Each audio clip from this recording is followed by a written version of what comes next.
ఏడాది ఫిబ్రవరి లేదా మార్చి నెల వచ్చిందంటే చాలు ప్రపంచం మొత్తం ఒకే వైపు చూస్తుంది. అది లాస్ ఏంజల్స్ లోని డాల్బీ థియేటర్. అక్కడ పరిచే రెడ్ కార్పెట్ మీద నడవాలని, ఆ వేదికపై నిలబడి ఆ బంగారు బొమ్మను అందుకోవాలని ప్రపంచవ్యాప్తంగా ఉన్న వేల మంది నటులు, సాంకేతిక నిపుణులు కలలు కంటారు. అదే ఆస్కార్. అయితే అందరూ ఆస్కార్ అని పిలుచుకునే ఈ వేడుక వెనుక మనకు తెలియని ఒక అద్భుతమైన చరిత్ర, ఆశ్చర్యపరిచే నియమాలు ఉన్నాయట. నిజానికి ఈ అవార్డు అధికారిక నామం అకాడమీ అవార్డ్ ఆఫ్ మెరిట్. మరి ఆస్కార్ అనే పేరు ఎలా వచ్చింది? దీని వెనుక ఒక సరదా కథ కూడా ఉంది. 1930ల కాలంలో అకాడమీ లైబ్రేరియన్ గా పనిచేసిన మార్గరెట్ హెరిక్ మొదటిసారి ఆ విగ్రహాన్ని చూసి అది అచ్చం తన బాబాయ్ ఆస్కార్ లాగే ఉందని కామెంట్ చేశారు. ఆ చిన్న మాట కాస్త దావానంలా వ్యాపించి కాలక్రమేణా ప్రపంచవ్యాప్తంగా ఆస్కార్ అనే పేరే స్థిరపడిపోయింది. 1939లో అకాడమీ కూడా అధికారికంగా ఈ పేరును గుర్తించింది. ఆస్కార్ విగ్రహం కేవలం 13.5 అంగుళాల పొడవు, సుమారు 3.8 కేజీల బరువు ఉంటుంది. ఇది చూడటానికి బంగారు విగ్రహంలా మెరిసిపోయినా లోపల బ్రిటానియం అనే లోహంతో తయారై పైన 24 క్యారెట్స్ బంగారు పూతతో ఉంటుంది. అయితే దీని విలువ మార్కెట్లో $1,000 ఉండొచ్చు.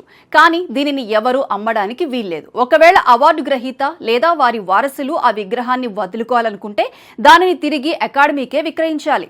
అలా అమ్మినప్పుడు అకాడమీ వారికి చెల్లించే ధరెంతో తెలుసా? కేవలం $1 మాత్రమే. గౌరవానికి వెలకట్టకూడదనే ఉద్దేశంతో 1951లో ఈ నిబంధనను తీసుకొచ్చారు. ఒక్క రాత్రి జరిగే ఈ వేడుక కోసం అకాడమీ చేసే ఖర్చు వింటే ఎవరైనా నోరెళ్లబెట్టాల్సిందే. ఈ వేడుక నిర్వహణకు సుమారు $500 కోట్ల పైగా ఖర్చవుతుందట. ఆ విలాసవంతమైన రెడ్ కార్పెట్ విస్తీర్ణం 50,000 చదరపు అడుగులుంటుంది. అతిథులకు ఇచ్చే విందు, లైటింగ్, నామినీ కార్డుల ప్రింటింగ్, భద్రత ఇలా ప్రతిదీ అత్యంత ఖరీదైనదే. కేవలం విజేతలకు ఇచ్చే గుడీ బ్యాగ్స్ విలువనే కోట్లలో ఉంటుందట.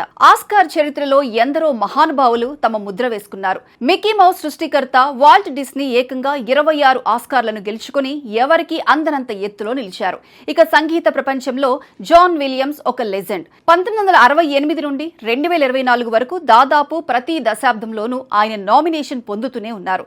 54 నామినేషన్లతో అత్యధిక సార్లు నామినేట్ అయి జీవించి ఉన్న వ్యక్తిగా ఆయన రికార్డు సృష్టించారు. ఇక సినిమాల విషయానికి వస్తే Ben Hur 1959, Titanic 1997, the Lord of the Rings, the Return of the King సినిమాలు చెక్కు చెదరని రికార్డును కలిగి ఉన్నాయి. ఈ 3 సినిమాలు ఒక్కొక్కటి 11 ఆస్కార్ అవార్డులను కొల్లగొట్టి చరిత్రలో నిలిచిపోయాయి. గతంలో ఆస్కార్ విజేతలు వేదికపైకి వచ్చి గంటల కొద్దీ ప్రసంగించేవారు.